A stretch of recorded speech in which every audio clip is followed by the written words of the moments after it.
Everybody, welcome back. So if you've seen, Atlantic recently has gotten a whole bunch of different Russian AK mags in. They've also been getting in a bunch of the Russian Bakelite, not only the Ivzhesk, but there's a few others as well, and they also have been getting in some of the slab side mags. Now, if you guys go back and reference one of my most recent videos, or more recent videos, you'll see that I gotten a collector's pack of Bakelite mags from them. This time I opted for a pair of Ivzhesk rack numbered Bakelite mags. I think they might have said in the description that the rack numbers might have been scrubbed or may not still be there, but they were rack numbered. So we're gonna check this out today. I got that pair for $175. We're gonna look at it and see what I got. I'm really hoping the rack numbers are intact and haven't been scrubbed. I think it'd be kind of cool to have that.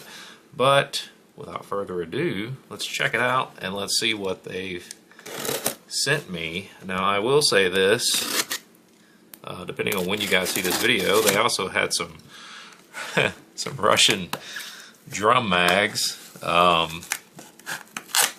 for an absolutely unbelievable price, and that's putting it mildly. And yeah, I would not buy them, and I'm just going to tell you, when the price of a mag approaches that of an entry-level AK, that's a little crazy. Because, for instance, you guys go back and reference I have at least 2 or 3 videos on this where I have literally bought AKs for the price of what they were trying to sell those mags for. Now, that's pushing almost $600. That's crazy. I would not do that, but to each their own. You guys can do whatever you want. If that's what you really want and you want to spend the money on it, it's your money. Do whatever you want, but you won't find me doing it. But anyway, let's check out those rack numbered Bakelite mags and see how bad or how good they really are. I'm hoping they're nice, but we shall see.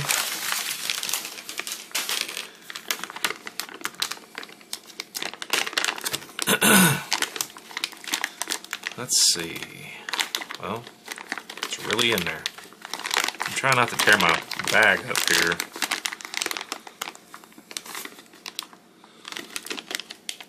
Oh, I see the problem. It's hooked on the other mag. It doesn't want to come out. Okay, so here's our first one.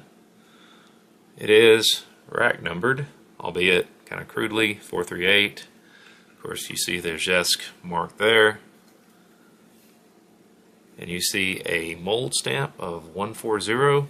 Now, overall, this mag has been used, but appears to be in relatively good condition. It's not some of those cool, I guess, milled in markings or stamped in markings like what they showed in some of their pictures. It does have an ink stamp right here. I may have to insert photos of this so you guys can see it a little bit better. But this mag overall is in really good shape. Was it worth it? I don't know. But anyway, let's check out the other one. So here's our other one. Obviously a decidedly much darker Bakelite. Once again, there's Ivzhesk logo there. Now you'll notice the spines are a little different on these. One is more of a hump style and one is absolutely flat. That's kind of interesting.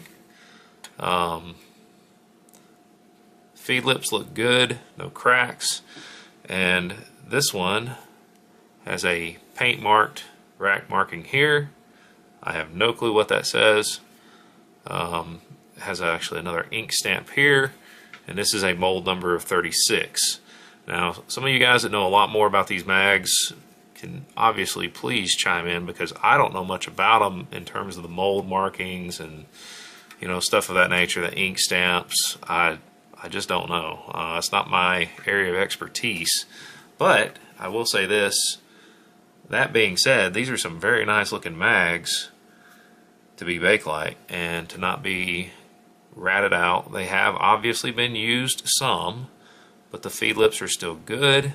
The lugs still look good. And the Bakelite itself still looks to be in really good shape. So there they are. You guys can make whatever decision you want in regards to whether or not you want to purchase ones like this. But like I said, I just wanted to give you an idea of what you could possibly expect should you decide to order any. I mean, it's up to you guys. I mean, everybody's got their own likes, dislikes, things of that nature. But I was just trying to give you a representative sample of what you might be able to expect. And like I said, you guys can go reference my last video on the set of Bakelite mags that I had gotten from them.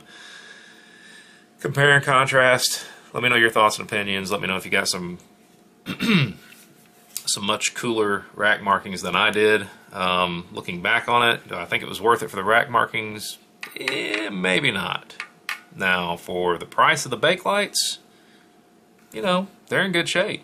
They really are. So if you look at it purely from that perspective alone, some Evjesk Bakelites, I think it's a decent deal.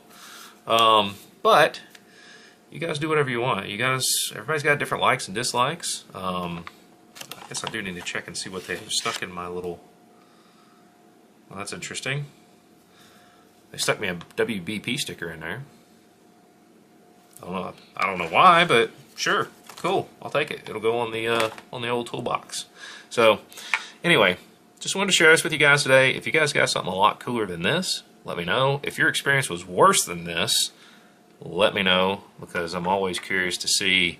I try to at least give you guys some kind of basis to go off of when stuff like this comes out, at least what you might be able to expect. Of course, as always, oh, I didn't even show you the base plates. There's our base plates. They look fine. But as always, guys, your mileage may vary. Could be nicer, could be worse. Just trying to give you an idea, random sample of one twin pack. So, take it for what it's worth. As always, guys, thanks for watching.